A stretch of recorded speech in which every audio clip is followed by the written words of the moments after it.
Bismillahirrahmanirrahim. Bismillahirrahmanirrahim.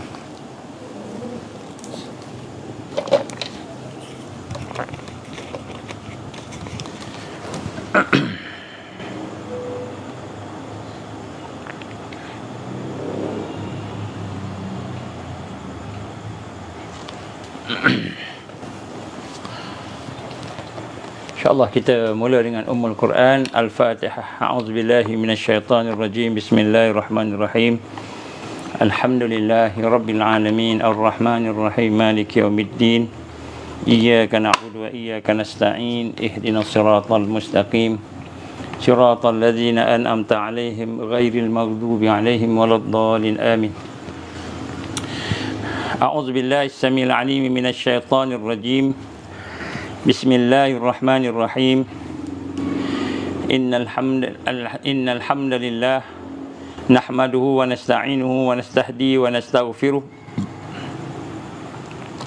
wa na'udzu billahi min shururi anfusina wa min sayyiati a'malina. Man yahdihillahu fala mudilla lahu wa man yudlil fala hadiya lahu. Asyhadu an la ilaha illallah wahdahu la syarika lahu wa ashhadu anna Muhammadan abduhu wa rasuluh. Qala rabbi israh li sadri wa yassir li amri wa hlul 'uqdatam min lisani yafqahu qawli. Rabbi zidni ilman amma ba'. Assalamualaikum warahmatullahi wabarakatuh, dan salam sejahtera kepada tuan-tuan puan-puan yang dirahmati Allah Subhanahu wa taala pada hari ini. Marilah sama-sama kita bersyukur kepada Allah Subhanahu wa taala. Dengan keizinan Allah kita diberikan kesempatan pada malam ini untuk sama-sama kita berjumpa, bertemu, menyambung lagi ciri-ciri perbincangan kita berkenaan dengan bencana-bencana yang ada di atas muka bumi ini di akhir zaman. Jadi kita telah pun berbincang sebelum ini berkenaan dengan beberapa perkara tentang bencana alam dan sebagainya. InsyaAllah kita akan bincang lagi, kita akan memperdalam dan memperhalus lagi tentang bencana ini. Dan insyaAllah kita juga sedang berbincang berkenaan dengan perancangan terakhir. Saya tak sebutlah perancangan yang terakhir, tapi perancangan yang terkini lah. Terkini Yang terkini maknanya perancangan yang dilakukan oleh pihak-pihak yang berkuasa pada hari ini, yang terdiri daripada mereka yang ada berkuasa di peringkat dunia, global, iaitu untuk membawa satu ancaman baru, iaitu duduk di bawah penguasaan mereka secara total 100%. Jadi insyaAllah sebelum kita mula, saya nak mengajak diri saya dan diri tuan-tuan puan-puan semua sama-sama kita mengucap dua kalimah syahadah. Bagi mereka yang telah pun Islam, maka mengucap dua kalimah syahadah ini untuk meminta supaya Allah Subhanahu wa ta'ala membuang segala syirik dan perkara-perkara dosa yang mungkar yang ada dalam kehidupan kita. Mudah-mudahan dengan syahadah ini kita mentajdidkan iman kita, memperbaharui iman kita. Dan kedua, kita minta supaya Allah izin kita untuk hidup bersama Islam dan perjuangan Islam. Yang ketiga, supaya kita mati dalam keadaan syahadah, dalam keadaan Islam. Bagi mereka yang bukan Islam, yang ada di dalam program ini, kalau nak ikut pun boleh juga kalimah syahadah. Kalimah syahadah ni bermakna kita mengaku, kita menyaksi bahawa tidak ada Tuhan yang berhak disembah, yang berhak diagungkan melainkan Allah. Dan kemudian kita berdoa, kita mengaku Rasul Muhammad sebagai Rasulullah. Kalau nak baca pun boleh sama-sama. Mudah-mudahan Allah lembutkan hati kita, memberikan petunjuk hidayah. Sebab ada pengalaman kawan-kawan kita yang bukan Islam yang bila dia ikhlaskan hati dia, dia serahkan diri dia kepada God, kepada Tuhan, dia kata, ya Tuhan, kalau engkau ada, engkau cari, engkau jumpakan aku dengan kau. Macam itu kan, doa dia macam itu. Ya Tuhan, oh God, if you exist, can please let me find you. Berikan kepada aku supaya aku boleh jumpa dengan kau, boleh berjumpa dengan agama yang kau redha. Jadi doa macam itulah, tak kira lah macam mana kita doa pada Tuhan yang sebenar. Jangan doa pada Tuhan-Tuhan yang lain kan, doa yang sebenar. The real God, kan? The real God. Pada orang beriman, Allah. Bismillahirrahmanirrahim. Bismillahirrahmanirrahim. Bismillahirrahmanirrahim. Ashhadu an la ilaha illallah wa ashhadu anna Muhammadar Rasulullah. Ashhadu an la ilaha illallah wa ashhadu anna Muhammadar Rasulullah. Ashhadu an la ilaha illallah wa ashhadu anna Muhammadar Rasulullah. Allahumma salli ala sayyidina Muhammad wa ala ali sayyidina Muhammad kama shallaita ala sayyidina Ibrahim wa ala ali sayyidina Ibrahim wa barik ala sayyidina Muhammad wa ala ali sayyidina Muhammad kama barakta ala sayyidina Ibrahim wa ala ali sayyidina Ibrahim fil alamin innaka Hamidum Majid. Tuan-tuan, puan-puan, alhamdulillah, marilah sama-sama kita menghidupkan perasaan kasih sayang kita kepada Rasulullah sallallahu alaihi wasallam, kepada ahli keluarga baginda, kepada para sahabat baginda, kepada para pengikut sahabat, kepada pengikut sahabat, seterusnya kepada para guru-guru kita, ulama-ulama yang muhakkikin, ulama yang muktabar, dan kemudian seterusnya sampailah kepada kita. Kita nak panjangkan rasa kasih sayang mesra kita dengan baginda Rasul sallallahu alaihi wasallam dan mereka yang mengikuti perjuangan baginda sehinggalah ke akhir zaman, sehinggalah ke akhir hari terakhir kiamat. Tuan-tuan, puan-puan rahmat Allah Subhanahu Wa Taala, marilah kita rendahkan diri kita, minta ke Allah, ya Allah, janganlah jadikan dosa aku, jangan jadikan syirik aku, janganlah jadikan jahil aku, janganlah jadikan kehinaan aku, lalai aku, malas aku, segala perkara yang buruk, ya Allah, janganlah jadikan perkara-perkara itu sebagai menghalang hidayah-Mu. Ya Allah, janganlah jadi keburukan yang ada pada kami ini, ya Allah, sebagai penghalang taufik-Mu, penghalang rahmat-Mu, penghalang barakah dan penghalang ma'unah dan karamah-Mu. Ya Allah, minta ke Allah. Kita minta supaya Allah berikan kepada kita kekuatan hidayahnya, taufiknya. Kita amat memerlukan kepada hidayah Allah Subhanahu Wa Taala itu, insya-Allah. Tuan-tuan rahmat Allah Subhanahu Wa Taala, pada hari ini kita akan sambung sikit berkenaan dengan Great Reset. Great Reset iaitu salah satu daripada bencana yang besar. Bismillah. Izinkan saya minum air sikit dekat kering. Bismillah.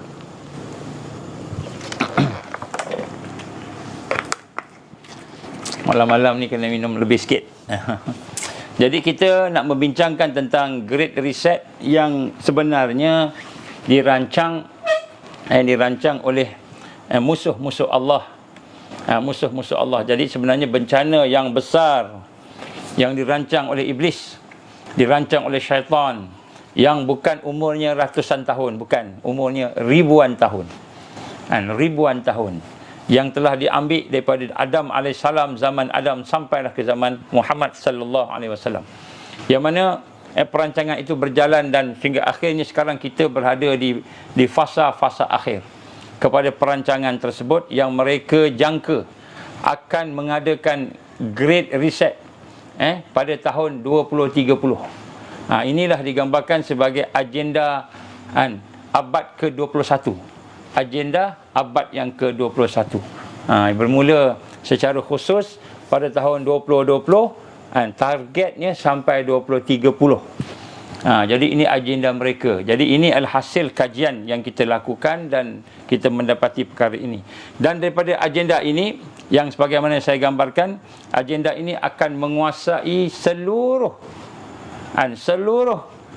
kehidupan manusia dari pelbagai aspek. Sebab dia nak datang kepada manusia ini daripada depan, belakang, kanan dan kiri, kata iblis. Dia nak datang depan, belakang, kanan, kiri, maknanya seluruhnya. Maka dia akan membina keancaman daripada seluruh kehidupan kita. Antaranya yang kita nampak ialah ekonomi. Dia akan menjadikan ekonomi ini dikuasai oleh mereka. Bila kata ekonomi ini, kehidupan. Makan, minum, nak beli makan, trading, kerja, jobs, semua itu ekonomi. Dan kemudian dia akan mengancam juga dari sudut kedaulatan negara. Kedaulatan negara pun dia akan ancam.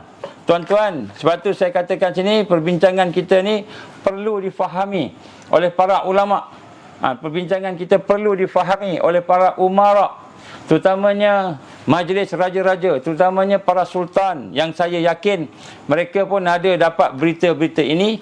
Cumanya bagaimana solusinya, bagaimana nak buat, dia tak ada tu. Hak tu dia tak ada. InsyaAllah saya yakin dia tak ada. Kalau dia ada, tentu tak jadi apa yang kita nampak pada hari ini. Dia tak ada. Jadi kedaulatan negara, kedaulatan raja-raja, kedaulatan sultan, kedaulatan agung yang di Pertuan Agong, semuanya akan terancam. Begitu juga ancaman dari Great Reset ini akan sampai kepada ancaman dari sudut keselamatan dan undang-undang. Keselamatan dan undang-undang, dan ancaman dari sudut kelestarian hidup alam sekitar, ancaman dari sudut pendidikan dan kebudaya kemanusiaan, dan akhir sekali ancaman dari sudut agama. Ancaman dari sudut agama yang benar. Dan digambarkan oleh Rasulullah sallallahu alaihi wasallam bagaimana kita ni akan mengikut apa yang mereka rancang itu sejengkal demi sejengkal. Kita akan duduk bawah perancangan dia itu sejengkal demi sejengkal, sehasta demi sehasta. Dan kemudian sehinggalah sampai mereka bawa masuk dalam lubang biawak. Dalam lubang biawak pun akan masuk juga. Apa masuk lubang biawak? Dah masuk dalam lubang biawak ni, nak keluar tak boleh dah. Dia dah ikat kita, dia dah pegang kita. Itu maksudnya. Maka ditanya oleh sahabat, "Ya Rasulullah, apakah mereka Yahudi dan Nasara?" Maka Nabi menjawab, "Siapa lagi kalau bukan mereka? Yahudi dan Nasara." Ini adalah hadis riwayat Imam Bukhari dan Muslim. Jadi tuan-tuan, maka mereka telah pun merancang pelbagai perkara. Antaranya saya dah sebut dah fasa-fasa yang semalam tu, saya sebut fasa-fasanya secara ringkas. Daripada kajian kita, sebenarnya kita dah bentang perkara ni sejak tahun 2016 secara makro, kemudian 2011 secara umum, kemudian secara detail sikit 2016, 2020, 2021. Lebih nampak lagi perkara yang berlaku tu, seperti virus sebenarnya 2016 kita cakap dah kan. Bila Bill Gates dah sebut pasal biological weapon, kita dah sebut dah biological weapon. Sebelum tu lagi 2010, Rockefeller Foundation dah cerita dah tentang biological weapon. 2010 dia mengeluarkan dia punya report dia, laporan dia. Business Network, World Business Network. Baik, jadi sini kita lihat kita dah membincangkan perkara tersebut. Kita ulang balik, dan dalam fasa-fasa itu secara ringkas saya sebut kat sini, mereka bukan sahaja nak kuasai ekonomi, nak kuasai kedaulatan negara, nak kuasai kedaulatan undang-undang, nak menguasai raja-raja, nak menguasai pendidikan, bukan sahaja nak menguasai sistem tadi, tetapi yang lebih penting, mereka nak menguasai setiap individu yang ada di atas muka bumi ini, setiap individu. Sebab itulah di dalam fasa-fasa yang saya menggambarkan kepada tuan-tuan, kita telah bincang pada fasa yang ketujuh semalam. Saya sambung lagi. Fasa ketujuh ni kita nak sebut bagaimana mereka telah di peringkat fasa ketujuh ni, mereka telah pun menguasai yang pertama sekali minda manusia. Minda manusia mereka dah kuasai dah, ilmu yang kita belajar tu, yang kita dah belajar sampai PhD, sampai universiti. Daripada sekolah tadika, sekolah pendidikan pra-sekolah, daripada kita kata tadikanya, taskanya, taskinya dan sebagainya, sampailah kepada universiti, sampailah kepada PhD, sampailah kepada ilmu yang ada pada kita pada hari ini. Minda kita, ilmu kita telah di-reset, dikuasai. Jadi manusia ni dia reset nombor satu dengan ilmu. Dengan ilmu. Sebab tu bila kita tengok orang-orang yang menjajah ni mengikut perancangan syaitan, dia bukan hanya sekadar jajah pergi bunuh tempat, gampas tempat orang, ambil tak. Dia bentuk manusia yang dia nak bentuk selepasnya. Apa manusia yang dia nak bentuk selepasnya? Dia nak bentuk manusia-manusia yang digambarkan sebagai manusia yang mengikut order baru dunia. Mengikut order baru dunia. Contohnya manusia yang bersifat sekular, manusia yang bersifat kita gambarkan liberal, plural, macam-macam jenis, nihilis. Jadi macam-macam. Jadi itu semua kita lah yang dididik. Mula-mula tuan-tuan, Great Reset ni jangan kita tengok ekonomi, tak. Mula-mula Great Reset dia bermula dengan ilmu kita, pengetahuan kita. Sehingga hari ini kita berkilat, otak kita berkilat, ada ilmu yang banyak, PhD, tapi hati kita rosak. Otak kita berkilat, tapi tidak boleh nak dihubungkan dengan iman kepada Allah, nak dihubungkan dengan akhirat, tak boleh nak hubung. Jadi otak kita sekadar berfikiran dunia sahaja. Kalau pakar ekonomi, ekonomi dunia, tak sampai akhirat. Tidak ada konsep ihsan, tak ada. Kalau hutang mesti ada riba, mesti ada bunga. Contoh. Kalau engineer tu fikir macam mana nak buat benda-benda yang ada keuntungan di dunia sahaja. Contohnya lah. Jadi maknanya education kita dipegang dulu, education kita ni. Education kita ni dipegang. Sehingga orang-orang yang ada pada hari ini begitu taksub dengan educationnya. Kenapa belajar? Kenapa belajar sampai universiti? Kerana dapat kerja yang baik, supaya saya boleh dapat kedudukan yang tinggi. Kan?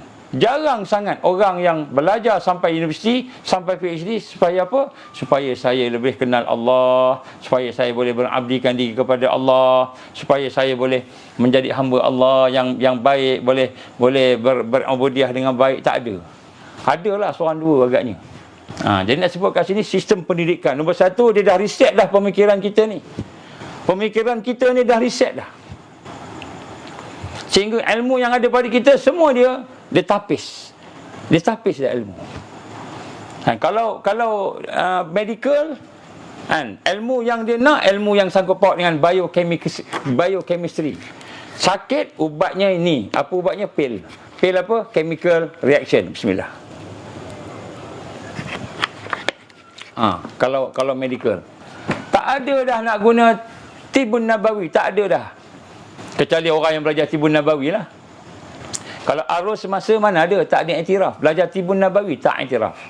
Belajar tentang natural, daripada natural, tak ada iktiraf. Belajar homeopati, tak ada iktiraf. Belajar bekam, tak ada iktiraf. Bekam darah diharamkan pula, tak boleh. Jadi ilmu medik kan hanya sekadar ilmu Rockefeller punya foundation, Rockefeller punya syllabus. Saya minta maaf lah kalau ada medical doctor kat sini. Itu hakikatnya.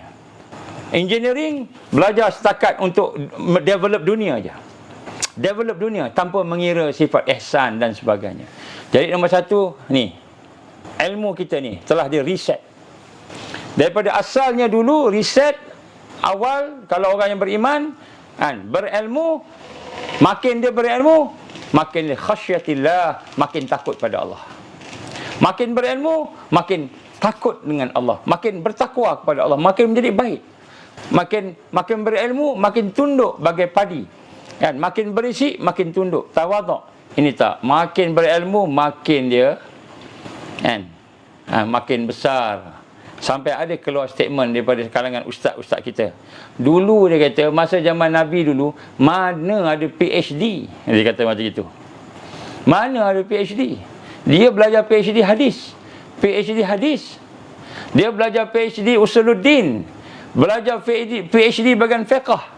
Mana dulu ada PhD? Tidak ada. Sekarang aja ada. Jadi sekarang ni lebih baik daripada dulu. Subhanallah walhamdulillah wala ilaha illallah Allahu akbar. Sampai macam itu. Ada sebahagian ustaz-ustaz kita, tak semua. Dia bangga dengan PhD dia. Mentang-mentang lah dia ada PhD dalam hadis, dia cerita pasal hadis saja. Bukan kata tak boleh, boleh ceritalah pasal hadis, tak ada masalah, tapi nak kena seimbang dengan yang lain juga. Baik. Jadi maknanya nombor satu, riset dari sudut ilmu. Kita nampak benda yang sekular. Tengok sesuatu tak boleh nak hubung dengan iman, dengan Allah. Tak boleh hubung dengan akhirat. Ini nombor satu. Sehingga rosak hari ni. Kalau dia pakar bahagian sains, dia terror bahagian sains. Itu pun dia bahagian tu je. Lepas tu bahagian akidah dia rosak. Itu yang dikata ubat boleh menyembuhkan pakcik. Pakcik kena makan ubat ni. Kalau pakcik tak makan ubat, pakcik akan sakit sampai mati. Kena makan ubat ni. Kenapa? Ubat ni lah yang menyembuhkan. Maka datanglah akidah Qadariyah. Akidah Qadariyah. Ubat boleh menyembuhkan. Dah tak jadi dah Ahlus Sunnah wal Jamaah. Tak jadi dah. Ini ilmu. Mula-mula riset Manusia tu dia riset ilmu dulu.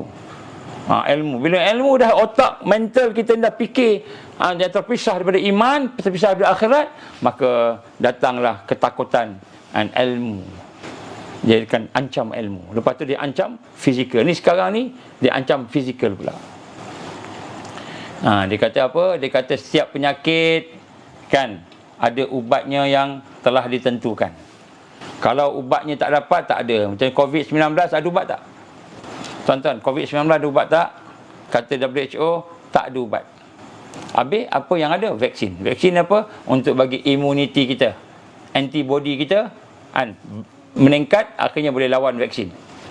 Lawan virus. Dia kata, vaksin. Ubat tak ada, tapi kena ambil vaksin. Sebab vaksin akan stimulate imuniti kita.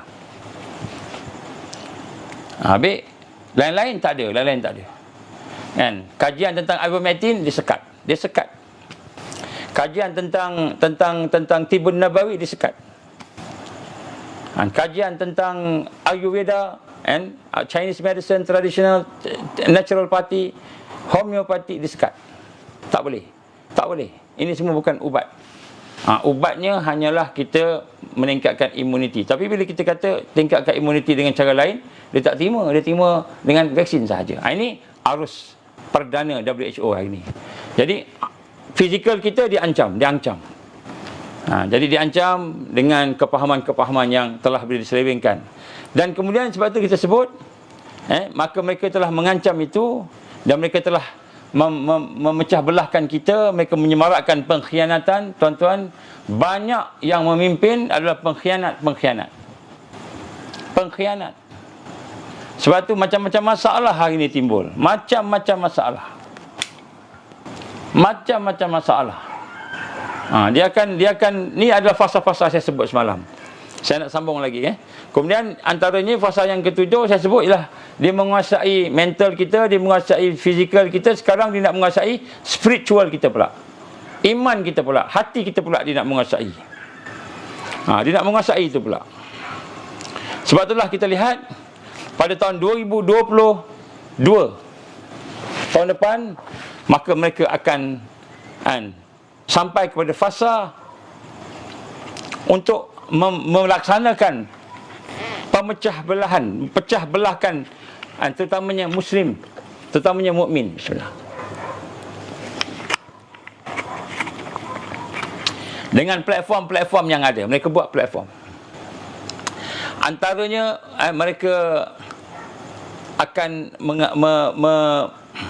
mengenengahkan satu agama baru. Agama baru dia apa? Disebut Milah Abraham. Apa Milah Abraham ni? Agama yang menggabungkan antara Yahudi, agama Jewish, agama Christianity dan juga agama Islam. Jadi tiga-tiga ni adalah agama yang berasal daripada Nabi Ibrahim alaihissalam. Maka dikata oleh kerana yang Nabi Ibrahim yang mengasaskan tiga-tiga agama ini, yang dipanggil Abraham, maka kita kena kembali balik kepada Millah Ibrahim, dia kata. Sistem agama Ibrahim, agama yang Hanif. Supaya apa? Supaya kita tak bergaduh antara Yahudi, antara Kristian dengan antara orang Islam. Kita tak bergaduh. Tuan-tuan, saya nak tanya, orang Kristian dengan orang Islam bergaduh tak? Tak bergaduh. Yang bergaduh tu Zionis je. Yang bergaduh tu Zionis. Orang Islam dengan orang Yahudi bergaduh tak? Tak bergaduh. Yang bergaduh tu Zionis. Sebab tu ulama menggambarkan yang musuh tadi tu ialah Zionis. Zionis tu, Yahudi yang dimaksudkan ialah Zionis. Mereka yang ganas berpendirian politik tadi. Maka mereka nak memperkenalkan suatu agama yang disebut Milah Abraham, ataupun agama Ibrahim yang disatukan tiga agama besar ini. Dan kemudian lepas itu mereka akan menggabungkan agama-agama yang lain. Dia tak cukup sekadar Jewish, Yahudi, Kristian dan Islam digabungkan. Mereka nak gabung juga agama-agama yang lain. Hindunya, Buddhanya, Buddhisnya, agama Buddhanya, agama-agama yang lain lah, banyak lagi agama lain. Jadi maka bila dijadikan agama itu, maka dia akan membentuk satu agama yang baru, iaitu disebut sebagai gabungan agama-agama, dipanggil New Age Religion ataupun One World Religion. Yang mana HQ-nya, ibu pejabatnya akan dilancarkan pada tahun 2022 tahun depan di Abu Dhabi di UAE. Ini disebut milah Abraham. Saya tak tahu dengan fatwa-fatwa yang lain. Tapi fatwa daripada Kerajaan Negeri Johor, Jabatan Agama Islam, alhamdulillah, dia telah mengharamkan milah Abraham ini. Telah mengharamkan. Ada fatwanya, ada gazetnya, ada dia punya telah digazetkan sebagainya. Jadi nak sebut kat sini tuan-tuan, inilah yang akan dibentang pada fasa ke-7, sebab mereka bukan sahaja nak menguasai minda kita dengan ilmu yang telah dipesongkan, ilmu yang telah diselewengkan, dan kemudian fizikal yang juga telah diselewengkan. Mereka nak menyelewengkan pula hati, jiwa-jiwa spiritual yang ada. Maka mereka akan menggunakan platform agama baru ini untuk mengiktiraf hanya mereka yang bersama dengan One World Religion atau yang bersama dengan agama-agama Abraham, milah Abraham ini. Maka mereka lah sebenarnya orang yang sebenarnya diiktiraf, yang diiktiraf. Maka yang lain daripada itu, mereka akan kata sebagai sesat. Kalau kita nak Islam aja, tak nak gabung-gabung ni, maka sesat. Sebab apa kita tak nak gabung-gabung, tuan-tuan? Dalam Quran kata apa? Wala talbisul haqqa bil batil. Allah firman dalam surah Al-Baqarah, jangan kamu campurkan al-haq dan batil. Jangan campurkan. Maknanya tak boleh bergabung. Tapi adakah bila kita tak bergabung, kita bergaduh? Tak boleh bergaduh. Kita bukan nak memerangi siapa-siapa. Kita bukan nak memaksa orang masuk Islam. Tidak. Tetapi dia buat situasi seolah-olahnya, kan, orang yang tak nak bergabung ni jahat. Orang yang tak nak bergabung jahat. Sedangkan bergabung itu adalah haram di sisi Allah Subhanahu Wa Taala. Wala talbisul haqqa bil batil. Jangan kamu campurkan al-haq dan batil. Jelas Allah sebut di dalam Al-Quran surah Al-Baqarah. Jangan campur-campur, tak boleh.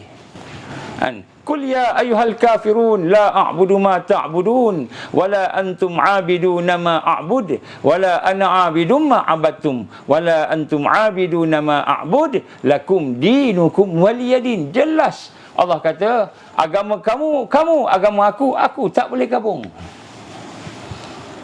Dalam ayat yang lain Allah kata apa? Inna ad-dinana 'indallah al-Islam. Agama yang ada, yang diiktiraf di sisi Allah hanya Islam. Suratul Imran.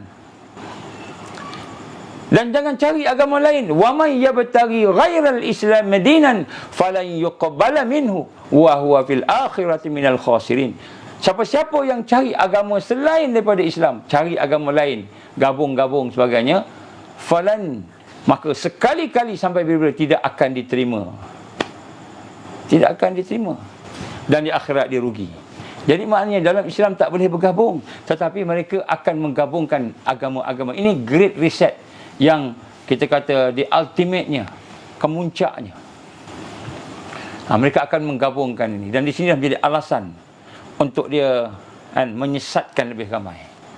Maka Nabi sebut apa kata Nabi sallallahu alaihi wasallam, al-Islamu ya'lu wala yu'la alaih. Islam yang paling tinggi, tidak ada yang lebih tinggi daripada Islam. Dan Allah Subhanahu Wa Taala menggambarkan kepada kita satu ayat yang cukup baik. Fama za ba'dal haqq illa ad-dhalal. Maka selain daripada al-haq al-Islam, selain daripada agama yang Allah turunkan tadi, illa ad-dhalal, semua itu sesat. Jadi ini adalah great reset yang akan berlaku, di mana pada masa itu umat Islam akan dipaksa untuk bergabung dengan agama-agama lain. Maka kita akan melihat besok, tak lama lagi ni, ada orang Islam sembahyang sama dengan orang Yahudi sembahyang, sembahyang sama dengan orang Kristian sembahyang. Maka keluarlah statement-statement daripada orang-orang politik kita apa, kita ni kan, bukankah kita menyembah Tuhan yang sama, dia kata. Bukankah kita menyembah Tuhan yang sama, iaitu Allah? Mana sama? Orang Islam Tuhannya hanyalah Allah, mentauhidkan Allah. Orang Kristian dia ada Allah juga, dia ada Ruhul Qudus, dia ada juga Jesus sebagai Tuhan, Son of God, dia kata ni Tuhan juga. Kan? Yahudi pun ada Tuhan lain, Uzair dikata Tuhan. Yahudi pun ada Tuhan lain juga. Kan? Uzair anak Tuhan, dia kata. Tuhan juga, macam mana Jesus anak Tuhan, kata orang Kristian. Buddha lagi pula. Kan? Begitu juga Hindu, lagi banyak Tuhan. Jadi mana satu Tuhan ni? Hanya Islam saja yang mentauhidkan Allah. Jadi Great Reset, fasa ketujuh, dia akan merosakkan akidah umat. Sehingga umat akan keliru. Kan? Apa salah berdoa ramai-ramai? Apa salah berdoa ramai-ramai? Kan? Mula-mula orang Islam baca, imam baca doa Bismillahirrahmanirrahim. Lepas tu orang padri pula baca doa, oh Jesus. Lepas tu orang-orang Yahudi pula baca doa Haleluya ada, sebagainya lah, macam-macam. Saya pun tak tahu macam mana dia baca doa. Kan? Kita pun baca doa mengiktiraf, kita aminkan pula. Jadi fasa ketujuh, kan, mereka akan mula menghancurkan, kan, gerakan-gerakan Islam, menghancurkan kuasa-kuasa Islam. Itu Great Reset yang akan dibuat. Maka untuk melaksanakan itu, maka mereka akan mulakan dengan Peace Convoy. Dia akan mulakan dengan Peace Convoy. Kan, konvoi keamanan yang telah pun bermula pada tahun 2015. Dah mula dah sebenarnya. Kan? Yang mana pada platform itu akan diumumkan, kan, keharmonian dengan berkat keamanan, keharmonian sebagainya. Dialogue of East and West. Dialogue of East and West. Maka antara diskusi-diskusi mereka untuk nak reset akidah, orang-orang Islam ini, yang pertama dia kata religious pluralism and freedom of belief. Yang pertama sekali, discussion antara dialog East dan West ini, kita nak membincang tentang kesamarataan agama dan kebebasan di dalam beriman. Kebebasan dalam beriman. Jadi dia akan suruhlah seorang ustaz ni cakap, kita ni kena tidak dipaksa beragama. Maka dia pun keluarkan ayat la ikraha fiddin. Tidak ada paksaan dalam agama. Maka kita kena meraihkan agama lain. Kita tak boleh gaduh-gaduh dengan agama lain. Siapa yang gaduh dengan agama lain ni? Kemudian yang lebih hebat lagi, kita kena iktiraf agama lain sebagai benar. Kerana apa? Mereka ada keyakinan mereka sendiri, kita ada keyakinan kita sendiri.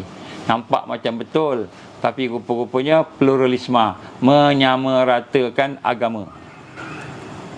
Kemudian poin yang kedua ialah akan ada usaha-usaha inisiatif untuk membetulkan pengalaman supaya kita boleh hidup secara aman sama-sama, coexistent, peaceful coexistent dan tolerance.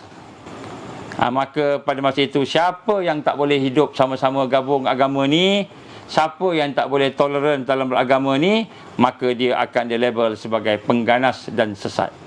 Tuan-tuan yang tak mau menggabung, menyamaratakan agama, tuan-tuan akan dipanggil sebagai sesat. Ni poin kedua dalam Peace Convoy. Ni disebut ni, saya bacakan aja ni. Kemudian dia akan sebut role of religion, peranan agama itu in supporting citizenship and consolidating. In supporting citizenship and consolidating, maknanya dia kata apa? And role of religion ni, sebenarnya religion, agama ni kan menyokong kepada pembangunan one world government, citizenship, one world citizen. Saya seorang rakyat dunia. Dan juga consolidating human principle, iaitu kita nak kena satukan, kita kata pahaman-pahaman, prinsip-prinsip kemanusiaan yang ada pada semua orang. Ini adalah liberalisme, liberal. Ada tak benda yang Islam tak boleh bersama dengan yang lain, yang batil tadi? Ada tak? Ada. Kalau tak ada, tak sama. Apa beza Islam dengan yang lain? Bismillah. Contohnya hak untuk beragama tadi, contoh. Maka di dalam satu carta yang ada sekarang pun di dalam United Nations menyatakan bahawa setiap manusia mempunyai hak untuk memilih agamanya. Maka termasuklah anak-anak. Maka anak-anak juga berhak untuk memilih agamanya. Maka sebab itu anak-anak tidak boleh dibenarkan membesar mengikut agama mak ayah dia. Kena membesar mengikut agama negara. Negara mengikut agama dunia, global. Maka tak boleh dah hantar ke sekolah tahfiz, tak boleh dah hantar sekolah agama, tak boleh dah hantar ke sekolah mana. Kenapa? Kalau kita hantar ke tahfiz sekolah agama, kita paksa anak kita menganut agama Islam, kata dia. Maka kita kena bebaskan anak-anak. Kena duduk di dalam suasana yang bebas, pemikirannya, jiwanya, sehingga akhirnya umur 18 tahun, umur 21 tahun, mereka akan pilih agama mana yang dia nak pilih. Maka global telah mengambil alih tanggungjawab mak ayah sebagai pendidik kepada anak-anak dia. Habis dah. Tak ada. Ini adalah poin yang ketiga, misi kepada peace convoy yang akan dibuat. Kemudian yang keempat ialah obstacle. Dia akan cerita tentang obstacle, halangan-halangan to the dialogue and coexistence and possible solution. Dia akan kata apa dia halangan-halangan untuk menjadikan agama yang bersatu ini. Halangan-halangan untuk nak menyatakan pluralisme, kesamarataan agama. Halangan-halangan untuk menyatakan liberalisme, menerima pendapat-pendapat yang lain. Contohnya Islam kita boleh terima LGBT contohnya. LGBT boleh terima. Kenapa? Itu hak dia. Dia nak kahwin dengan sama laki-laki, kahwin perempuan-perempuan, apa salah dia kata begitu. Maka apa halangan-halangan untuk nak menimbulkan agama-agama tadi? Halangan itu akan ada solutionnya. Dia akan bagi solution. Apa dia? Siapa yang bersama kami, maka dia adalah friends kita, kawan kita, rakan kita. Siapa yang tidak bersama, mereka enemy, mereka sesat. Jadi tuan-tuan, siapa yang nak mentauhidkan Allah bakal menjadi orang yang sesat ketika sekiranya mereka benar-benar melaksanakan konvoi ini. Konvoi ini datang ke negara kita. Kalaulah menteri agama kita tak tahu, tak perasan, kalaulah ulama kita tak perasan, akhirnya orang yang mentauhidkan Allah akan dianggap sebagai sesat. Orang yang mentauhidkan Allah akan dianggap sebagai sesat. Dan akhirnya orang yang sesat itulah orang yang digambarkan sebagai teroris, dan orang yang teroris itu akan dirampas hartanya, boleh diambil nyawanya, boleh ditangkap dan dibunuh. Bismillah.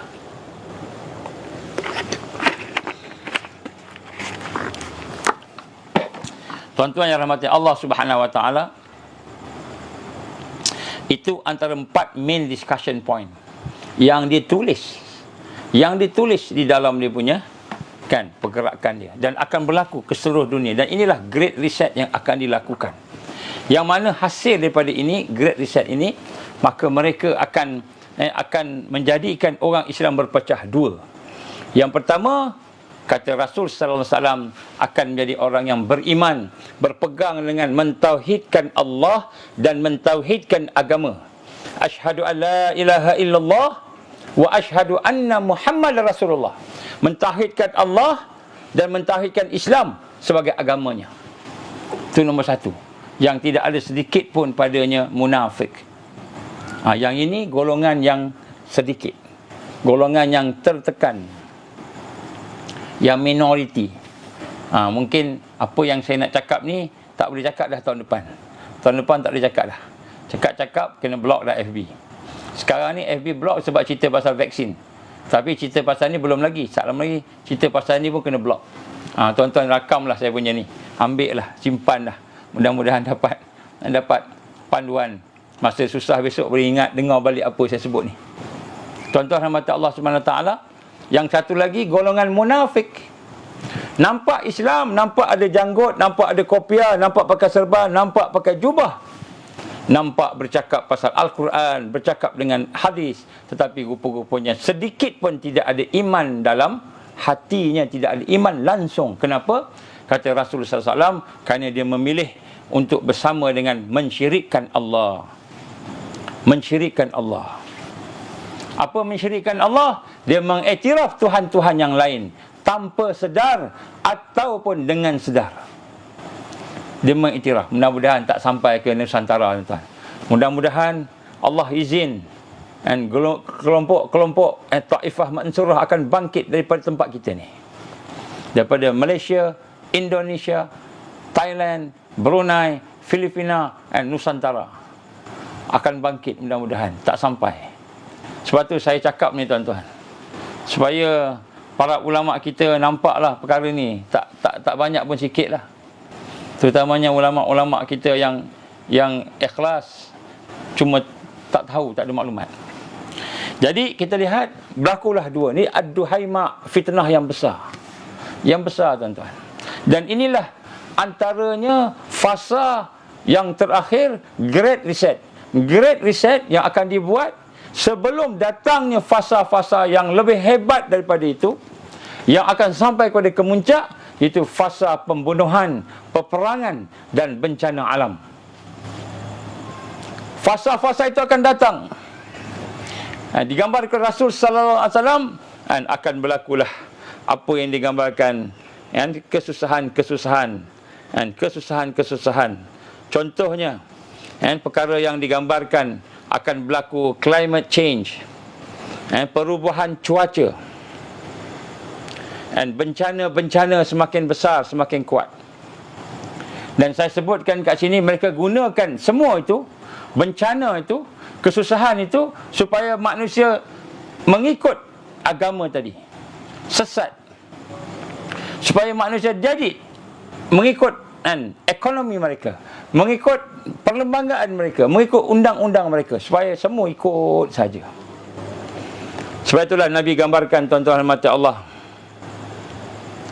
bagaimana dalam hadis-hadisnya Rasul sallallahu alaihi wasallam menggambarkan akan berlaku sebagai tanda-tanda kiamat itu, azab dari sudut gempa bumi dan sebagainya. Hari ni kita baru jumpa banjir.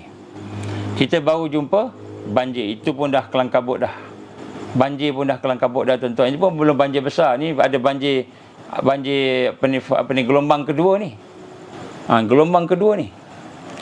Nabi sallallahu alaihi wasallam telah bersabda daripada Abu Hurairah, an Abu Hurairah radhiyallahu anhu, qala Rasulullah sallallahu alaihi wasallam, kan yaqul, katanya, telah bersabda Nabi, tidak akan datang kiamat sehingga banyak terjadi gempa bumi.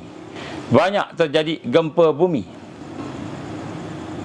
Dalam hadis yang lain, Nabi sallallahu alaihi wasallam telah menyatakan, kami telah diriwayatkan oleh Salamah bin Nufail As-Sukuni radhiyallahu an, kami sedang duduk-duduk bersama-sama dengan Rasulullah sallallahu alaihi wasallam, maka Nabi pun menyebut, sebelum terjadinya hari kiamat akan terdapat kematian yang mengerikan, dan sesudah itu akan terjadi tahun-tahun gempa bumi. Hadis riwayat Imam Ahmad. Jadi Nabi gambarkan dan akan berlaku banyak kematian-kematian yang mengerikan. Apa yang mengerikan? Antaranya kematian-kematian mendadak. Tiba-tiba tengah berdiri-berdiri, pop, jatuh, mati. Rupa-rupanya salur darah dekat otak pecah. Tengah buat kerja, tengah bersukan, tiba-tiba jatuh, mati. Mati tiba-tiba. Tengok-tengok rupanya jantungnya tersumbat. Itu tak termasuk lagi yang aksiden. Digambarkan oleh seorang kawan kita, tak payahlah sebut namanya. Salah seorang daripada kawan dia tengah bawa truk Hilux bersama kawan seorang duduk sebelah. Kawan dia agaknya letih, duduk baring-baring, tidur tak tidur lah, nyenyak-nyenyak gitu, lelap tak lelap gitu. Kawan itu bawa kereta, tiba-tiba masuk bawah langgar. Rupanya dia meninggal ketika sedang driving. Tengah driving meninggal, bukan tertidur, meninggal. Kematian yang tiba-tiba berlaku ni, hari ni dah berlaku. Maka Nabi gambarkan, sebelum terjadinya kiamat akan terdapat kematian-kematian yang mengerikan, dan sesudah itu akan berlaku tahun-tahun gempa bumi. Tahun-tahun gempa bumi. Tuan-tuan, bila sebut gempa bumi ni, sebenarnya sejak daripada tahun 2020 tu dah banyak dah gempa bumi berlaku. Skala skala gempanya tu, Richternya tu ada berbagai-bagai. Ada yang 6.4 gempa bumi yang berlaku di wilayah Xinjiang tahun Januari 2020. 20 hari bulan Januari 2020, 6.4 skala Richter. Xinjiang gempa bumi. Kemudian di wilayah Jiaxi, wilayah Kashgar, juga berlaku gempa bumi. Seterusnya di China, di negara China dengan skala 6.3. Kemudian di Turki pada 29 Januari dengan skala 7.7. Begitu juga di Caribbean, di Jamaica, di Mexico, di Florida. Ni pada tahun 2020 ni. Saya ambil tahun 2020 ni pun dah banyak gempa bumi berlaku. Dah banyak gempa bumi berlaku. Dan kita nak menggambarkan kat sini, selain daripada gempa bumi akan berlaku apa yang digambarkan sebagai tsunami. Tsunami pula ada tsunami laut, ada tsunami darat. Ada tsunami laut, ada tsunami darat. Dalam satu artikel yang saya nak bacakan kat sini, saya bacakan sini. Ditulis oleh Profesor Amanda. Dia kata apa? Storm control with weather machine technology. Maknanya dia kata man-made weather manipulation. Jadi dah ada dah. Kan man-made weather. Cuaca-cuaca yang dibuat oleh manusia. Maknanya dengan menggunakan teknologi. Dah ada dah. Malahan ada contohnya di UAE. UAE lagi kan. Telah mengadakan satu weather manipulation investigating. Mereka telah buat satu penyiasatan, satu kajian dan sebagainya, yang mana mereka telah menciptakan program untuk rain enhancement science. Jadi dekat UAE ni ada kawasan-kawasan yang gurun-gurun tu, kawasan yang tak ada air tu, mereka telah menggunakan program untuk menurunkan hujan di tempat yang kering di UAE ni, Abu Dhabi tu, tempat One World Religion tu. Sehingga kan mereka telah mengadakan dispersal cloud seeding. Mereka telah tanam awan di sana sehingga menyebabkan peningkatan hujan, rainfall, dan peningkatan fresh water, kan, air yang segar, air yang boleh diminum. Ni UAE. Jadi disebut sini ada weather machine technology. Kemudian ada juga disebut storm control. Storm control for climate change. Ada satu mesin yang telah dibuat atau dikaji. Antaranya ialah daripada National Ocean and Atmospheric Administration, NOAA, di mana mereka telah mengkaji bagaimana nak suppress hurricane. Hurricane, ribut taufan, dia nak suppress, nak lemahkan dia, ataupun nak buat hurricane. Jadi hurricane yang datang daripada Laut Cina Selatan ni, kan yang datang dulu pun ada juga taufan, bukan tak ada zaman dulu kan. Tapi zaman dulu taufannya kan datang, lepas tu habis. Banjirnya kawasan pantai timur. Ini Kuala Lumpur banjir, Shah Alam banjir, tak pernah banjir, teruk macam gitu. Dulu mungkin titik air lah kot sekejap. Sekarang ni semua Seri Muda habis. Sekarang ni pula dah mula lagi di Pahang lagi, tak habis-habis banjirnya. Jadi rupa-rupanya ada alat-alat yang boleh untuk membina hurricane, membina taufan. Ada alatnya. Dia panggil storm control for climate change. Dia ada alat tu. Kemudian bubbles for hurricane suppression. Dia boleh suppress hurricane, dia boleh buat hurricane. Hurricane apa? Angin pusar tu, tornado tu. Puting beliung. Puting beliung ke bahasa kita? Jadi dah ada dah. Ini berita-berita yang terbaru. Tuan-tuan boleh tengok dalam internet banyak. Saya cuma pick up daripada internet je. Tengok apa yang dah buat teknologi. Contohnya, salah satu kajian juga, dia menceritakan tentang China, negara China. And China is launching. China akan melancarkan weather control machine. China akan melancarkan kan, mesin yang akan mengawal cuaca across an area of size Alaska, sebesar saiz Alaska. Alaska tu dia buat satu untuk menguasai. China is launching the world largest weather control machine. The world largest. Ini yang kita tahu. Yang kita tak tahu lagi besar daripada ni. And wallahu a'lam. Jadi apa yang saya nak gambarkan di sini, bagaimana di dalam apa yang dah ada sekarang ini, kan, mereka akan menggunakan bencana alam untuk mengawal, menakutkan dan memaksa, kan, dipanggil paksa rela orang-orang dunia ini untuk ikut ekonomi dia. Bila berlaku bencana demi bencana demi bencana, lepas ni orang tak kisah dah. Kalau sebelum ni kata, oh kita ni ekonomi kita teruk sebab SOP yang mengarut. Bismillah.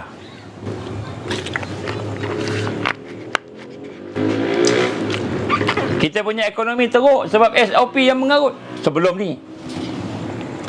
Oh ekonomi kita teruk sebab, kan, COVID-19. Sebelum ni. Ramai mati sebab suntikan. Sebelum ini. Ataupun sekarang ni. Lepas ni tak ada orang boleh cakap dah. Kenapa? Banjir di sana, banjir di sini, gempa bumi di sana, gempa bumi di sini, taufan di sana, taufan di sini, tanah runtuh di sana, tanah runtuh di sini.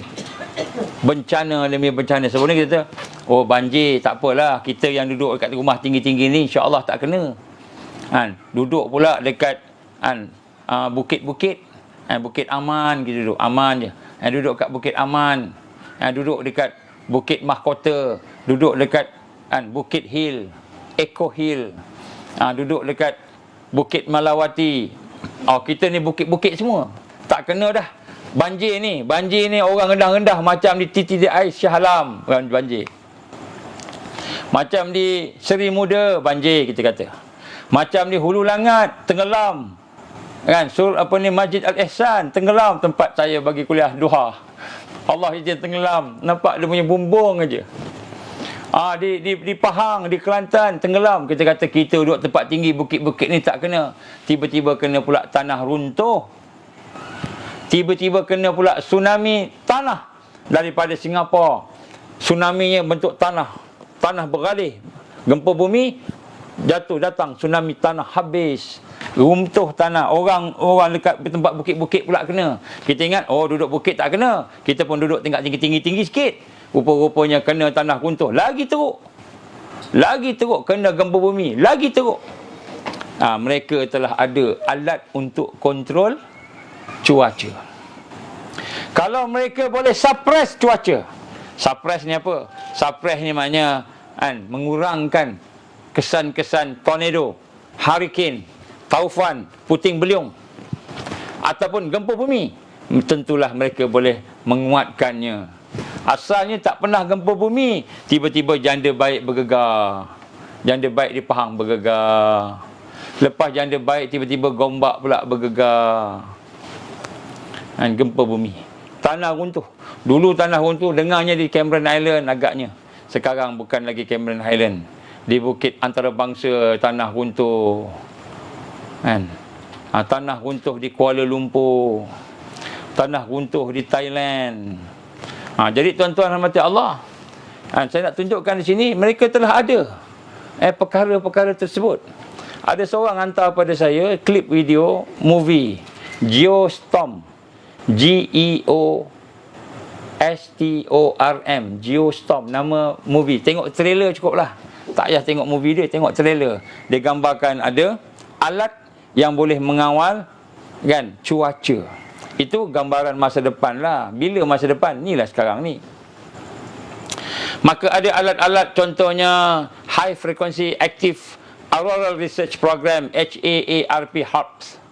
HARP ni antara alat-alat yang teknologi-teknologi yang ada pada hari ini. Jadi tuan-tuan perempuan yang berkata Allah Subhanahu Wa Taala, mereka akan menggunakan, bagaimana saya sebut tadi, ketakutan, kematian, pembunuhan. Kalau sebelum ni kita kata ini semua DJ punya masalah ni. Kita ni macam ini, hospital lah apalah, kita salahkan kementerian itu, kementerian ini. Selepas ini kita akan lihat tak boleh nak salah siapa-siapa. Dia kata ini natural, tetapi manusia takut. Manusia bertambah takut. Manusia bertambah kosong iman mereka, hati mereka, sehingga akhirnya mereka akan mengikut kepada Great Reset tadi. Mereka akan follow Great Reset. Sehinggalah apabila bertambahnya peperangan pula. Lepas ni peperangan nuclear war, mungkin akan menyebabkan dukhan, yang akan menyebabkan juga food crisis, akan menyebabkan water crisis, krisis air, krisis makanan, krisis ekonomi. Dan setelah semua kesusahan demi kesusahan, termasuklah perpecahan tadi, maknanya fasa ketujuh ni dia akan maksima. Gempa buminya maksima, bencana alamnya maksima, food crisis maksima, penyakit maksima, maka manusia akan tercari-cari di mana penyelesaiannya. Kerajaan dunia, kerajaan negara-negara akan dilihat lemah. Hari ini di Malaysia, orang dah mula melihat kelemahan kerajaan yang ada. Kerajaan lemah, banjir baru dekat Shah Alam pun dah tak boleh nak buat apa-apa dah. Macam-macam. Kemudian lepas tu, bukan saja itu, digambarkan Nadma yang dilantik, dibayar gaji semua, tak buat kerja. Macam-macam lah cerita saya nak dengar, yang kita boleh dengar sekarang ni. Maknanya kerajaan disalahkan, sebagainya disalahkan. Selepas ini apabila memuncak, dah tak ada orang dah boleh salah. Semua orang tak tahu nak buat apa. Maka ketika itulah digambarkan oleh mereka, termasuklah yang ditulis dalam kitab Torah, ditulis dalam kitab Talmud Yahudi, maka akan datanglah penyelamat. Dipanggil apa? Allah selamat, savior. Akan datanglah savior, penyelamat kepada ekonomi, masalah digital currency yang mencengkam, akan datang penyelamat dari sudut makanan. Dia akan datang dengan segunung roti, kata Rasul sallallahu alaihi wasallam. Dia akan datang untuk menyelamatkan dari sudut peperangan. Dia akan mengamankan peperangan. Jangan perang dah, China dengan Amerika, jangan perang dah, dia kata begitu.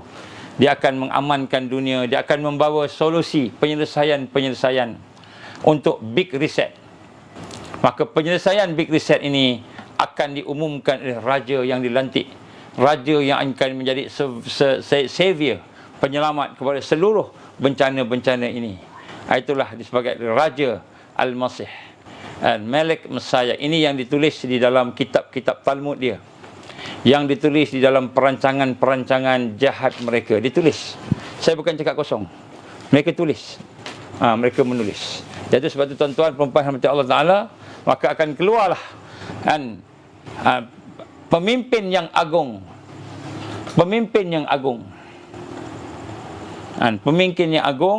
Dan pada masa itu kita akan melihat manusia akan berpecah kepada dua. Yang pertama, bersama-sama dengan pemimpin agung tadi dan dunia yang nak diselamatkan, dan yang kedua bersama dengan Islam, mukmin. Tapi yang bersama dengan mukmin ni tak ramai. Hanya orang yang boleh mentauhidkan Allah dan mentauhidkan Rasulullah, iaitu al-Islam, maka mentauhidkan Islam, maka dialah yang akan selamat. Tunggu Elizabeth mati. Mungkin Elizabeth pun akan mati. Tak mustahil, dia dah tua dah pun. Kemudian King Salman pun akan mati. King Salman mati nanti. Jadi tuan-tuan, maknanya dah terlalu dekat. Bila nak berlaku ni, tahun 2022 ke, 23 ke, 24 ke, 25, 26 tu wallahu alam, kita tak tahu, tapi proses je begitu. Prosesnya itu big reset. So apabila big reset telah sampai kepada peringkat itu, maka dia akan memimpin dunia di seluruh aspek. Dia akan menggunakan berbagai cara lah. Sebab itulah antaranya ialah kita kata bencana alam. Sebab tu tuan-tuan, kita kena aspek akan ada bencana alam lagi ni. Bukan tak cukup banjir yang dah ada sekarang ni, tak cukup ni. Ni sikit lagi, kita boleh senyum lagi. Dia sampai peringkat nak senyum pun tak boleh. Bukan kata orang yang kena banjir tu dia tak boleh senyum. Kita ni yang tak terkena ni, mungkin tempat kita tak kena lagi, belum kena lagi. Masa tu nak senyum pun susah. Kita kata hari ni bagus, ramai orang tolong menolong sebagainya. Besok orang nak tolong, NGO pun tak boleh tolong dah. Kemudian selepas daripada bencana, maka timbul pula peperangan.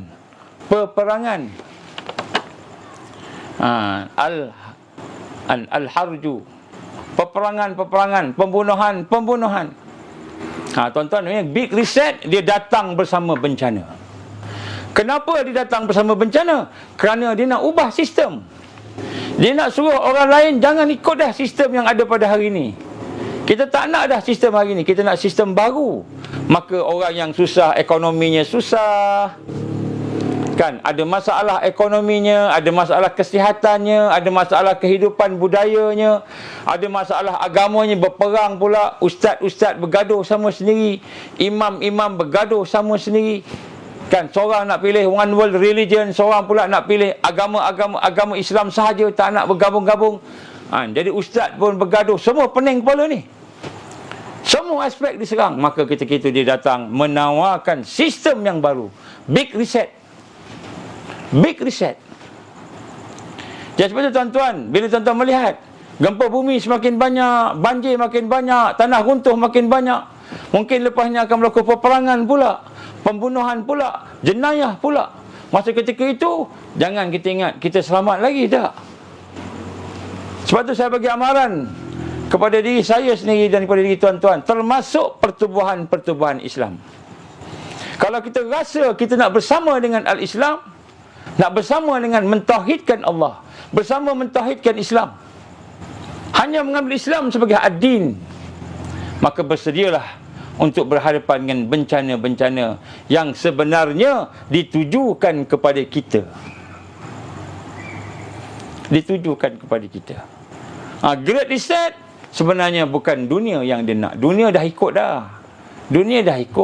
Orang yang tak nak ikut tu yang dicari. Jadi sebab itulah tuan-tuan rahmati Allah Subhanahu Wa Taala, kita kena faham akan perkara ini sebelum terlambat. Jadi sebab itu saya nak gambarkan kepada tuan-tuan perempuan rahmati Allah Subhanahu Wa Taala. Bagi mereka yang bergerak dengan dakwah, buatlah dakwah dengan semaksimal yang boleh. Bagi mereka yang bergerak dengan tarbiyah, gerakkanlah tarbiyah dengan semaksimal yang boleh. Bagi mereka yang menggerakkan perjuangan jihad fi sabilillah, gerakkan jihad dengan semaksimal yang boleh. 3 sunnah ini, dakwah, tarbiyah dan jihad ini adalah merupakan sunnah taifah mansurah. Jadi sebab itu tuan-tuan rahmati Allah, tujuan saya ceritakan bencana demi bencana, dan sebenarnya banyak lagi kalau nak sebut ni, tapi saya tak nak sebut banyak-banyak, selagi kita pula tak boleh tidur malam ni. Bukan nak menakutkan, tapi nak memberikan kabar gembira. Apa kabar gembira? Di sebalik bencana-bencana, di sebalik great reset, berkata Syekh, Syekh ni, Ahmad Yasin rahimallah, seorang yang saleh, hidup dalam dakwah, hidup dalam tarbiyah, hidup dalam perjuangan jihad fi sabilillah di Gaza, di Palestin, di Baitul Maqdis. Dia telah mengeluarkan satu kenyataan, satu tafsir berdasarkan ilham yang diberikan Allah Subhanahu Wa Taala, ilmu yang ada pada dia, berdasarkan realiti dia hidup di dalam perjuangan yang kita kata yang besar. Maka dia telah mengatakan, insya-Allah tuan-tuan puan-puan, mereka merancang untuk buat big reset, and bermula daripada 2025 full control sampai 2030. Ni mereka rancang. Saya sebut mereka rancang, bukan kita buat ramalan, cocok logi, bukan. Ni mereka rancang, memang ada dalam perancangan mereka tu. Mereka rancang 2025, 2030 untuk mengawal dunia secara habis-habisan, insya-Allah, sebelum sempat 2030, 2028, sebelum sempat 2028, insya-Allah Allah akan berikan kemenangan kepada Islam. Ini berita yang saya nak sampaikan. Allah akan beri kemenangan kepada Islam. Tapi orang tak nampak lagi. Mana orang nampak? Ramai majoriti tak nampak lagi, tuan-tuan. Majoriti nampak banjir aja. Dia nampak banjir. Dia nampak tanah runtuh. Dia tak nampak banjir, tanah runtuh tu tanda-tanda bencana akan semakin hebat dan tanda-tanda kita akan menang. Islam akan menang. Islam akan menang. Ini nak sebut ni. Ini bukan cucuk logi ni, tuan-tuan. Orang Indonesia panggil cucuk logi. Apa yang cucuk pun saya pun tak tahu. Bismillah. Saya sebut 2030 kerana itu adalah permulaan agenda 2030. Abad 21 mereka rancang 2020, 2030 ni mereka nak overturn satu dunia. Jadi Great Reset ni yang mereka rancang daripada 2020 sampai 2030. Dia nak rancang Great Reset. Maknanya 2030 ni perancangan jahat Yahudi, Zionis, Iblis yang di belakangnya tadi, 2030 dia dah totalitarian, kontrol semua. Ustaz-ustaz yang tak ada maklumat ni, para alim ulama tak ada maklumat ni, insya-Allah saya bersedia untuk bincang-bincang. Saya boleh tunjukkan dia punya fakta dia. Berdasarkan perancangan jahat mereka. Ini bukan saya cakap saja-saja, ini bukan cocok logi ni. Ini adalah apa yang mereka sebut dalam perancangan mereka. Kenapa mereka sebut? Sebab Allah gambarkan mereka ini sombong dan takbur. Mereka yakin mereka boleh menang. Allah gambarkan istikbara. Mereka ni orang yang sombong. Dengan sebab kesombongan mereka, ketakburan mereka, mereka merancangkan membuat perancangan-perancangan jahat. Dan dia dedahkan pada kita. Jadi pada malam ini tuan-tuan dah terdedah sedikit lah. Tapi tuan-tuan kena faham, ilmu yang tuan-tuan dapat ini tidak akan dibiarkan oleh musuh-musuh Islam, terutamanya syaitan dari jin dan manusia. Sebab tu tuan-tuan kena pada mula malam ini, dengan ilmu yang kita ada ini, kita wajib kita berusaha mengenal Allah, mendekati Allah, bersama Allah, hidup bersama Allah. Hidup bersama Allah ni bukan sunat, wajib. Macam mana nak hidup bersama Allah? Kita kena mengenal Allah. Kena mengenal Allah, tuan-tuan. Sebab kalau kita tak kenal Allah, bila datang bencana, yang kita nampak bencana aja. Yang kita nampak susah, yang kita nampak payah, yang kita nampak menderita, yang kita nampak kesakitan, yang kita nampak kesusahan. Kita tak nampak itu tanda-tanda kita nak menang dah. Mereka akan keluarkan maksima.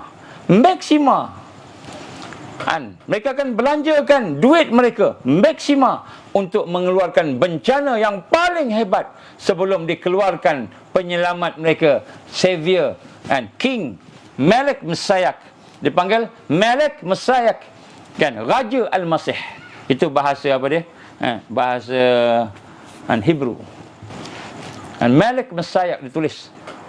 Jadi sebelum Dajjal datang, kita panggil Dajjal, maka dia akan maksimalkan bencana-bencana tadi, kesusahan-kesusahan tadi. Dia akan maksimalkan. Jadi bagi mereka yang tak boleh nak menjaga diri mereka daripada bencana-bencana yang mula maksimal tadi, maka mereka akan tewas. Mereka akan mencari savior, penjaga-penjaga yang boleh menyelamatkan mereka. Maka datanglah Malik Messiah, datanglah the master of wisdom. The master of wisdom, dia punya perkataan diguna, master of wisdom. Orang yang bijaksana, orang yang memimpin, orang yang ada keturunan raja, orang yang diterima oleh dunia, maka dia akan bawa penyelesaian. Kamu Malaysia ada masalah apa? Masalah ekonomi, kami akan datang membawa penyelesaian masalah ekonomi. Kamu ada masalah dari sudut kesihatan, kami bawa ubat-ubat untuk sihat. Kamu ada masalah tanaman, kemarau, maka kami akan datang bawa air. Jadi dia akan datang. Jadi bila kita tidak ada hubungan dengan Allah, tidak kenal Allah, tidak proses diri kita dengan Allah tadi, maka bencana demi bencana kita akan tengok bencana tu, sedangkan bencana itulah dia punya makar dia demi perancangan jahat dia. Hari itu habis kita, habis. Tuan-tuan, sebab tu saya ulang tajuk ni, Great Reset ni saya ulang. Tajuk ni kita dah cakap sejak 2016. Cakap cara intensif, tapi kita tak keluarkan dalam FB lah. Ni baru keluar lah ni. Maka bagi mereka yang tidak ada maklumat, terutamanya para ulama, para alim ulama, mari kita buat muzakarah, bincang.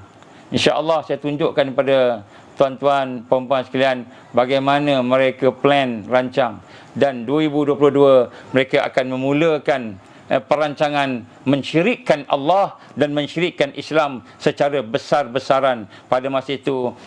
Liciknya perancangan mereka, hati kita, iman kita, Islam kita akan dijadikan, di reset semula.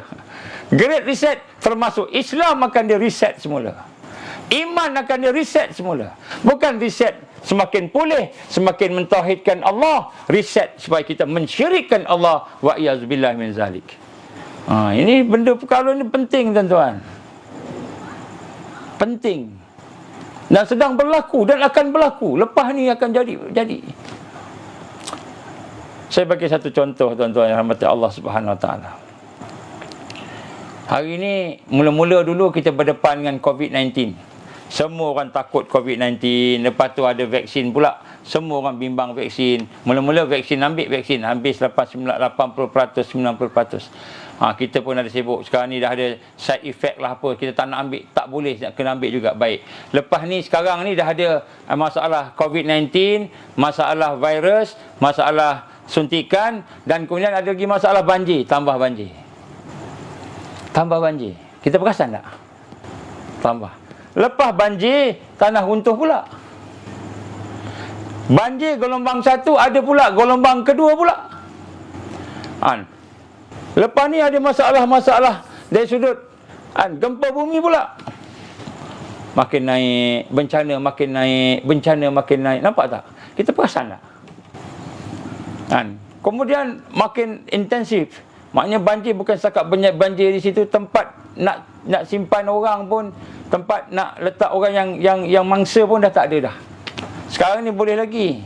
Saya nampak ada viral video NGO haluan pergi bantu Lulangat, NGO Erbit Liu pergi bantu di Muntakab, NGO sekian-sekian bantu di sini, bantu di sana, NGO Yayasan Ikhlas membantu di Hulu Langat juga, NGO lain ada. Kita nampak sekarang ni kan. Yang kita tak dengar, nadama je. Nadama je tu kan. Nadama je orang nak komplain, tak ada. Saya pun tak tahulah. Mudah-mudahan mereka buat kerja ikhlas. Orang tak tahu. Ikhlas sampai orang tak tahulah kan. Lepas ni mungkin NGO yang nak bantu pun dia tak terbantu diri dia.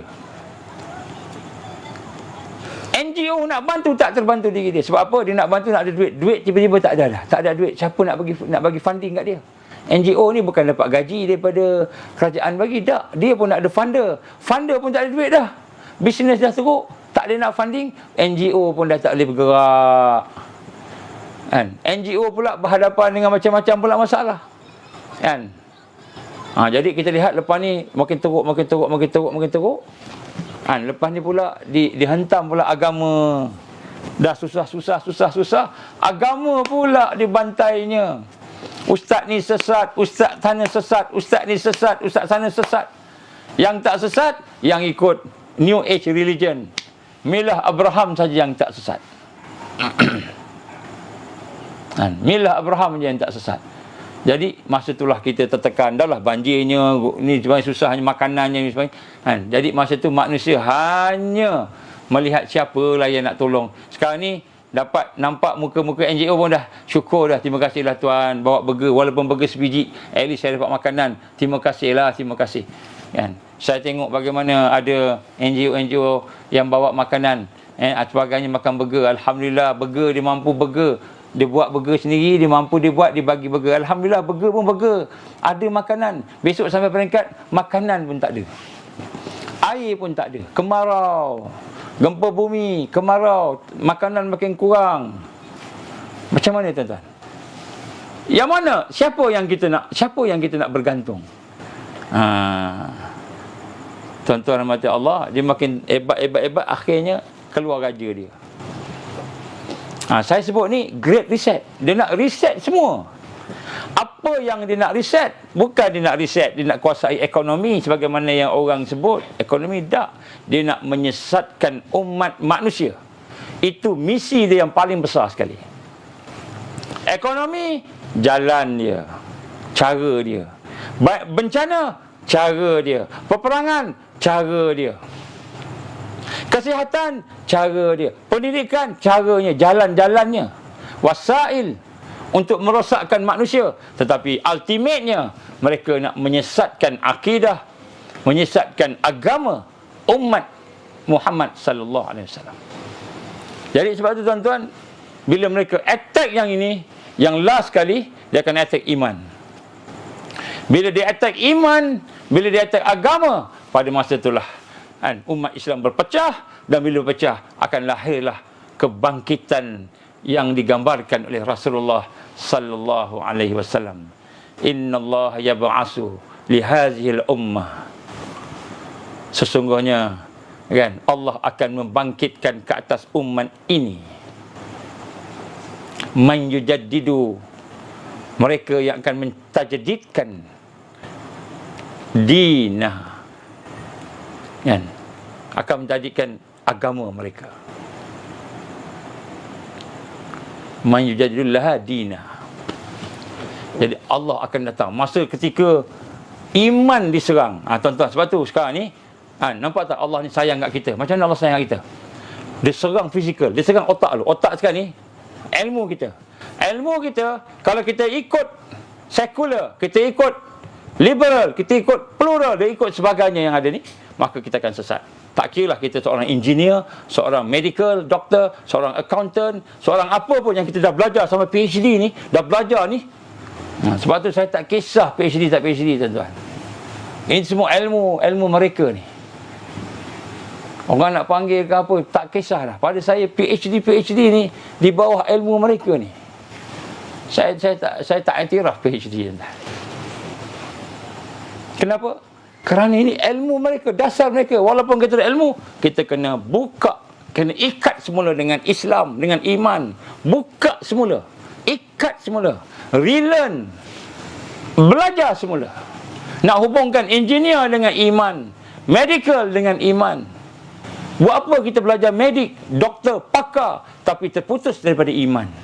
Apa maksud terputus daripada iman? Kita yakin yang menyembuhkan itu adalah ubat, bukannya Allah. Terputus daripada iman. Kita yakin hanya dengan inilah menyembuhkan, bukan Allah yang menyembuhkan. Itu terputus daripada iman. Jadi kita kena relearn, unlearn, relearn. Jadi sebelum ini dia dah hentam dah kita punya ilmu kita, dah jadi disihir.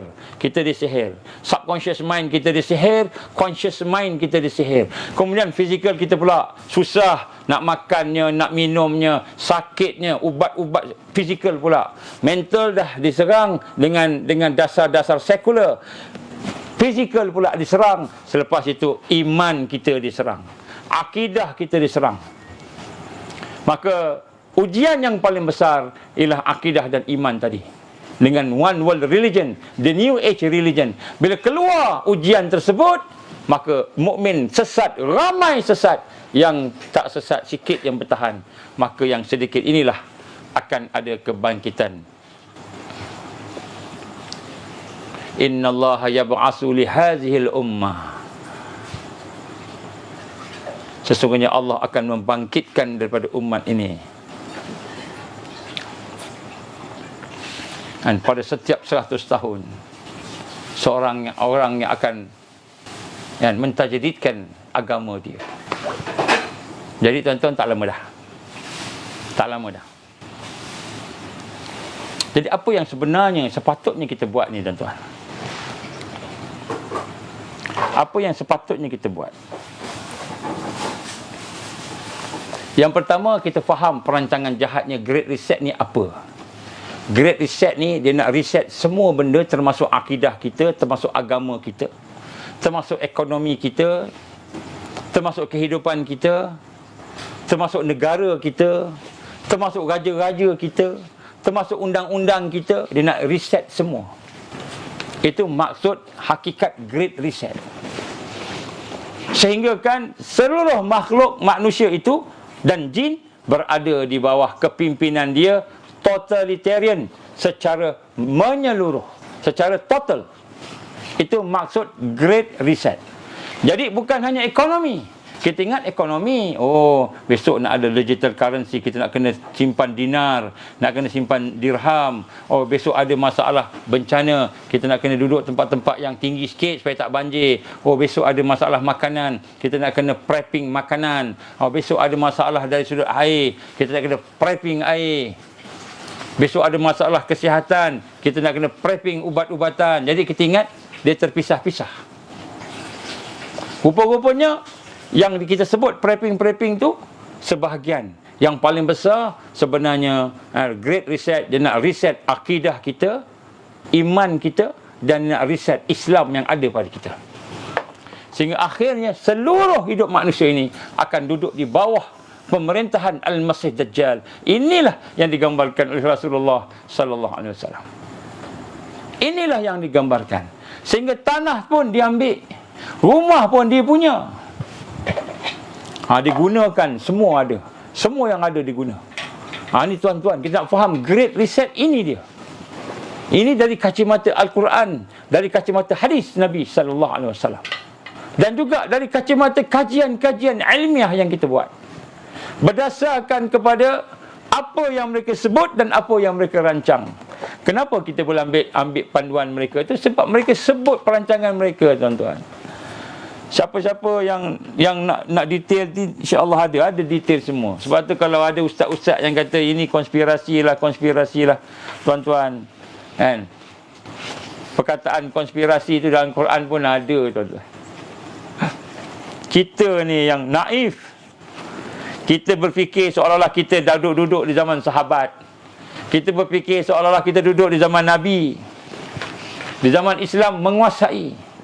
Di zaman Mulkan A'dhan, zaman ada lagi khalifah. Kita ingat kita hidup di zaman tu, rupanya kita hidup di zaman Mulkan Jabbariyah. Kepimpinan yang memaksa, diktator. Dan kemuncak kepada kepimpinan diktator itu adalah keluarnya raja kepada diktator, Al-Masih Dajjal. Dan kemuncak kepada datangnya Al-Masih Dajjal, dia datang savior menyelamat. Kemuncaknya, tuan-tuan, kan, Allah bagi kita menang, insya-Allah.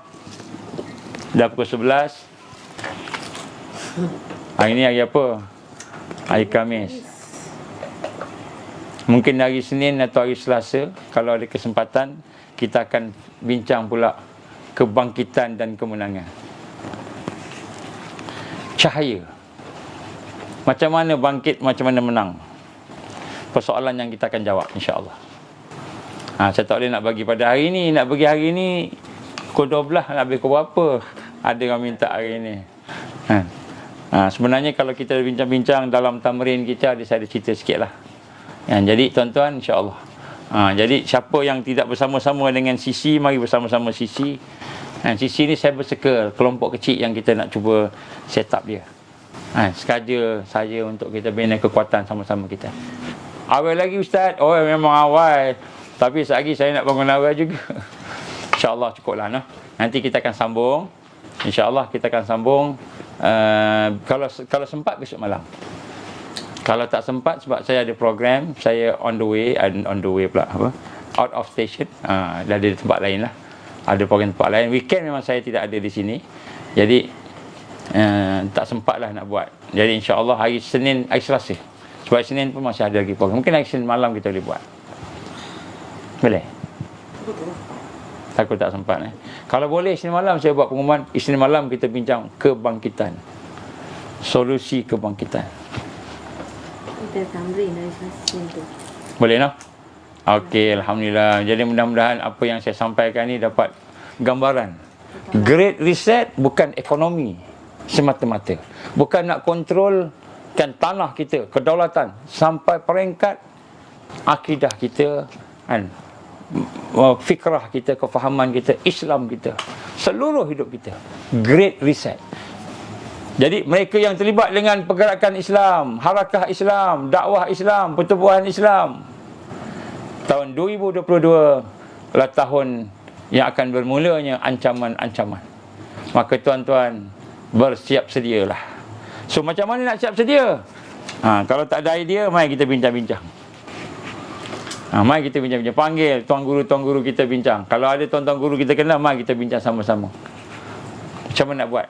InsyaAllah tuan-tuan, saya yakin, insyaAllah, biiznillah. Saya yakin, biiznillah, kawasan Nusantara akan jadi kawasan yang diberikan pertolongan oleh Allah. Jadi apa yang saya sebut tadi, akan ada kekuatannya daripada kita, insya-Allah. Tapi bagi mereka yang mentauhidkan Allah dan yang mentauhidkan agama, maknanya dia tidak ambil agama lain-lain, mensyirikkan agama, tidak. Yang mentauhidkan Allah dan mentauhidkan agama. Asyhadu an la ilaha illallah wa asyhadu anna Muhammadar Rasulullah. Muhammadar Rasulullah, al-Islam. Mentauhidkan Allah, mentauhidkan Islam, insya-Allah selamat. Jadi insya-Allah mudah-mudahan Allah bagi kekuatan kita untuk izin untuk kita bincang kebangkitan, insya-Allah tuan-tuan. Siapa yang tak pernah dengar ni, baru-baru dengar ni, cuba tengok kuliah-kuliah yang lama lah. Mungkin sebahagiannya ada saya sebut sebelum ni. Aku li qouli hadza astaghfirullahalazim. A'udzubillahi minasyaitonirrajim. Bismillahirrahmanirrahim. Alhamdulillahirabbil alamin wassalatu wassalamu ala asyrafil anbiya'i wal mursalin wa ala alihi wa sahbihi ajma'in. Allahumma innaka ta'lamu anna hadhihi al-qulub qad istamat ala mahabbatik wa altaqat ala ta'atik wa tawahadat ala da'watik wa ta'ahadat ala nusrati syari'atik fa wasikallahumma rabitataha wa adimuddaha wahdiha subulaha وأملأها بنورك الذي لا يخبو واشرح صدورها بفيض الإيمان بك وجميل التوكل عليك وأحييها بمعرفتك وأمتها على شهادة في سبيلك يا الله إنك نعم المولى ونعم النصير. اللهم يا مقلب القلوب ثبت قلوبنا على دينك وعلى طاعتك وعلى جهاد في سبيلك لا إله إلا أنت سبحانك إنا كنا من الظالمين. اللهم انصر الإسلام والمسلمين والمستضعفين والمجاهدين في كل مكان وفي كل الزمن. اللهم انصرنا على تارك الدعوة وتارك التربية وتارك الجهاد في سبيل الله لا إله إلا أنت سبحانك إنا كنا من الظالمين. يا الله يا حي يا قيوم يا الله يا حي يا قيوم يا ذا الجلال والإكرام. يا الله يا حي يا قيوم يا ذا الجلال والإكرام. يا الله يا حي يا قيوم يا ذا الجلال والإكرام. يا حي يا قيوم برحمتك نستغيث. اللهم اجعلنا من المؤمنين حقا. اللهم اجعلنا من المتقين حقا. اللهم اجعلنا من المحسنين حقا. اللهم اجعلنا من المقربين. اللهم اجعلنا من الواصلين. اللهم اجعلنا من العارفين. اللهم اجعلنا من المحبين. اللهم اجعلنا من الصديقين والشهداء والصالحين. اللهم اجعلنا من المهديين. ربنا أتمم لنا نورنا واغفر لنا إنك على كل شيء قدير. ربنا لا تزغ قلوبنا بعد إذ هديتنا وهب لنا من لدنك رحمة إنك أنت الوهاب. ربنا هب لنا من أزواجنا وذرياتنا قرة أعين واجعلنا للمتقين إماما. ربنا آتنا في الدنيا حسنة وفي الآخرة حسنة وقنا عذاب النار. ربنا تقبل دعاءنا إنك أنت السميع العليم. وتب علينا يا الله إنك أنت التواب الرحيم. وصلى الله على سيدنا محمد وعلى آله وصحبه وبارك وسلم. سبحان ربك رب العزة عما يصفون والسلام على المرسلين والحمد لله رب العالمين. سبحانك اللهم وبحمدك أشهد أن لا إله إلا أنت أستغفرك وأتوب إليك. بسم الله الرحمن الرحيم. والعصر إن الإنسان لفي خسر إلا الذين آمنوا وعملوا الصالحات وتواصوا بالحق وتواصوا بالصبر. Senyum-senyum selalu, banyakkan doa, banyakkan zikir. Jangan kita lupa banyakkan kita minta pada Allah. Susah aja minta ke Allah, susah minta ke dia. Wabillahi taufiq wal hidayah. Assalamualaikum warahmatullahi wabarakatuh.